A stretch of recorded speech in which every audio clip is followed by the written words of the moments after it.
बिस्मिल्लाहिर्रहमानिर्रहीम। अस्सलाम वालेकुम नाज़रीन, मैं हूं अहमद फवाद और आप देखते हैं मुझे मेरे यूट्यूब चैनल और फेसबुक पेज पर।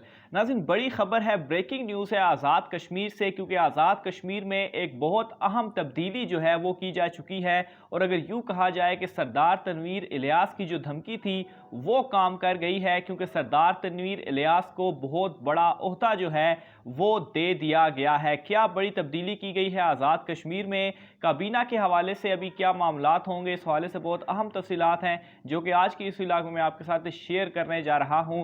सरदार तनवीर इलियास, जिन्होंने कुछ रोज़ कबल ही एक डेडलाइन दी थी, एक धमकी भी दी थी मुस्ताफ़ी होने की, और जो उसकी वजह थी वो ये थी कि वो एक तो ये चाहते थे कि उन्हें अपनी मर्ज़ी की वजारत, और दूसरा जो सदर का ओहदा था वो उन्होंने मांगा था कि उन्हें जो है वो पार्टी की जो सदारत है आज़ाद कश्मीर में वो दी जाए। अगर ऐसा नहीं होता तो वो अपना जो आगे का लाहे अमल होगा, 10 सितंबर की उन्होंने डेडलाइन दी थी, 9 के 10 सितंबर की डेडलाइन थी। उसके बाद उनकी जानिब से कहा गया था कि वो अपने साथियों के साथ मिलकर आइंदा का जो लाहे अमल है वो जो है वो तय करेंगे। लेकिन नाज़रीन, एक बहुत अहम नोटिफिकेशन जारी हो चुका है, और उस नोटिफिकेशन के मुताबिक सरदार तनवीर इलियास को आज़ाद कश्मीर PTI का सदर जो है वो बना दिया गया है। इसके अलावा दीगर भी बहुत सारे लोग हैं जिन्हें जो है वो मुख्तलिफ ओहदे दिए गए हैं, वो मैं आपके सामने रखता हूँ सबसे पहले, फिर इसकी मज़ीद जो डिटेल्स हैं वो आपको बताऊँगा। तो सबसे पहले नाज़रीन, सरदार तनवीर इलियास जो हैं उन्हें पार्टी का सदर बना दिया गया है। बैरिस्टर सुल्तान महमूद ऑब्वियसली सदर आज़ाद कश्मीर हैं, जिसके बाद असूली तौर पर भी उन्होंने ये जो ओहदा था वो छोड़ दिया था, और फिर उसके बाद अब ये नोटिफिकेशन जारी हुआ है। इसके बाद नाज़रीन, चौधरी ज़फ़र अनवर साहब हैं, इन्हें सीनियर वाइस प्रेसिडेंट बनाया गया है पार्टी का।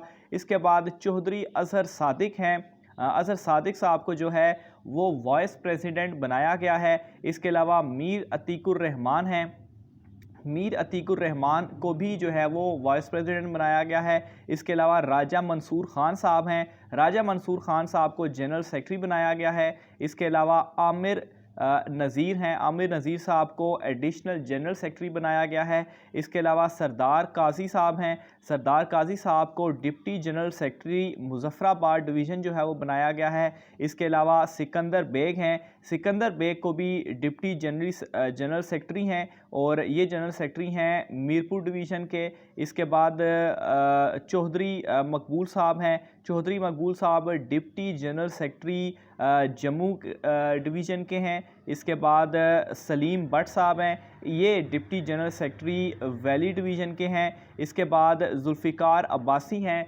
जुल्फ़िकार अब्बासी साहब को फ़ाइनांस सेक्रेटरी जो है वो बनाया गया है। इसके अलावा सरदार अरशद महमूद साहब हैं, इन्हें जो है वो इंफॉर्मेशन सेक्रेटरी जो है वो आज़ाद कश्मीर पार्टी का तैनात जो है वो किया गया है। तो ये नाज़रीन बहुत बड़ी तब्दीली है, क्योंकि जब से बैरिस्टर सुल्तान महमूद सदर आज़ाद कश्मीर बने थे तो उसके बाद से ही और ख़ास तौर पर काबीना का और हुकूमत साजी का जब से मरहला मुकम्मल हुआ था, तो तब से ही सरदार तनवीर इलियास के हवाले से ये मामलात चल रहे थे कि उन्हें कोई बड़ा ओहदा दिया जाएगा, और वो भी इस हवाले से अपनी कोशिशें भी कर रहे थे कि कोई बड़ा ओहदा जो है वो उन्हें दिया जाए। और इस हवाले से काबीना में भी उनके जो है वो राब्ते थे, और वो काबीना में भी बड़ी वजारतें मांग रहे थे। लेकिन खैर दोनों में से ऑब्वियसली कोई एक ही चीज़ पूरी हो सकती है, तो जिसमें अभी उन्हें पार्टी सदारत का ओहदा जो है वो दे दिया गया। और पार्टी सदारत का ओहदा बहुत अहम होता है, और ये याद रखा जाए कि ये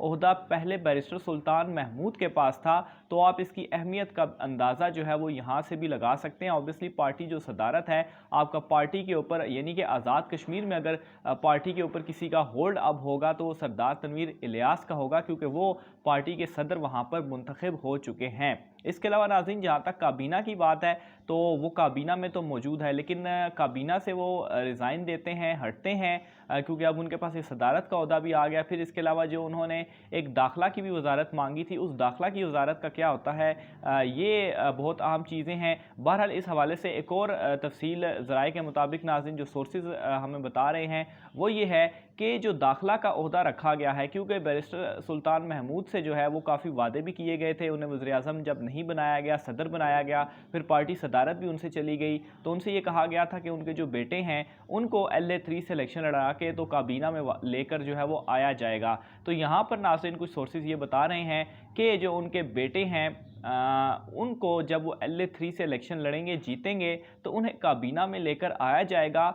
और ये जो दाखिला की वजारत है, जो कि इस वक्त सदर आज़ाद कश्मीर सरदार अब्दुल कयूम नियाज़ी साहब ने अपने पास रखी हुई है, तो बहुत इस चीज़ के इम्कानात मौजूद हैं कि ये दाखिला की जो वजारत है ये बैरिस्टर सुल्तान महमूद के बेटे को जो है वो दे दी जाए। और इस चीज़ के इम्कानात इसलिए भी बढ़ चुके हैं क्योंकि सरदार तनवीर इलियास, जिनकी पहले दाखिला के ऊपर नज़र थी, ऑब्वियसली अब उन्हें सदर बना दिया गया है। एक उनकी जानिब से भी जो प्रेशर भी डाला गया था इस्तीफ़े की, या उनके साथियों की जानिब से भी जो इस्तीफ़े की धमकियाँ दी गई थी, तो खैर उन्हें अब सदर बना दिया गया है, यानी कि उनकी ज़ुबान बंदी एक किस्म की मैं कहूँगा वो कर दी गई है। क्योंकि इस वक्त आज़ाद कश्मीर हुकूमत के अंदर कोई भी शख्स अगर प्रॉब्लम क्रिएट कर रहा था तो सरदार तनवीर इलियास ही कर रहे थे। अपोजिशन के हवाले से मैं आपको बताऊं, पीपल्स पार्टी या मुस्लिम लीग नून, दोनों जमातें जो कि इस वक्त दोनों ने इत्तेहाद कर लिया है, दोनों जमातों की जानिब से जब से हुकूमत साजी का मरहला मुकम्मल हुआ है तब से लेकर अब तक कोई भी शोर शराबा या कोई भी इस किस्म की हरकत नहीं की गई जिससे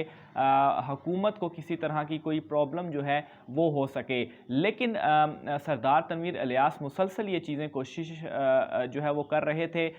उनका खैर अपना ग्रुप भी टूटा, सिर्फ कुछ लोग ही उनके साथ जो है वो मौजूद थे, लेकिन ऑब्वियसली उनसे भी कुछ वादे किए गए होंगे और अब उनको ये सदर का ओहदा देकर तो उनकी जो ज़ुबान बंदी है वो एक किस्म की आप समझे वो कर दी गई है। जो उनके हवाले से इस्तीफ़े की खबरें भी सामने आ रही थी, तो ऑब्वियसली अब वो इस्तीफ़ा भी नहीं देंगे क्योंकि सदर का ओहदा जो है वो उन्हें आज़ाद कश्मीर में जो है वो दिया जा चुका है। दूसरी तरफ नाज़रीन, अपोजिशन जो है वो इस वक्त हुकूमत के साथ तो खैर उनका टाकरा नहीं हो रहा, लेकिन आपस में ही ख़ास तौर पर जो राजा फ़ारूक हैदर साहब हैं उनके हवाले से ये खबर सामने आई थी कि वो चूँकि मुस्लिम लीग नून के पार्टी सदर हैं तो उन्हें सदारत से हटाया जा रहा है और उनकी जगह पर कुछ नाम सामने आए थे जिसमें मुश्ताक मिन्हास साहब का भी नाम था कि उन्हें आज़ाद कश्मीर में मुस्लिम लीग नून का पार्टी सदर बनाया जाएगा। बहरहाल इस हवाले से भी अभी तक कोई डिटेल सामने नहीं आई, उनका ओहदा जो है वो उनके पास ही है।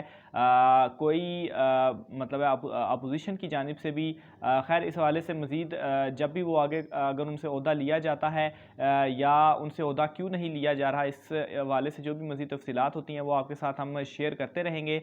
आज के व्लॉग से नाज़रीन इतना ही कि बैरिस्टर सरदार तनवीर इलियास जो हैं उनकी एक किस्म की ज़ुबान बंदी कर दी गई है। अब अपनी राय का इज़हार ज़रूर कीजिएगा कि सरदार तनवीर इलियास, जिन्हें खैर सदर का ओहदा आज़ाद कश्मीर में PTI का ये भी कोई छोटा ओहदा नहीं होता, ये ओहदा उनको मिलने से क्या एक तो फ़र्क पड़ेगा या आपकी क्या राय है कि क्या वाकई उनको ये ओहदा जो है वो दिया जाना चाहिए था? और दूसरा, बैरिस्टर सुल्तान महमूद के जो साहबजादे हैं उन्हें जो ऑब्वियसली LA3 से वो लड़ेंगे और फिर उसके बाद काबीना के हवाले से आप जो है वो इस हवाले से क्या कहते हैं, अपनी राय का इज़हार ज़रूर कीजिएगा। आज के व्लॉग से इतना ही, मुझे इजाज़त दीजिए। अल्लाह हाफ़िज़।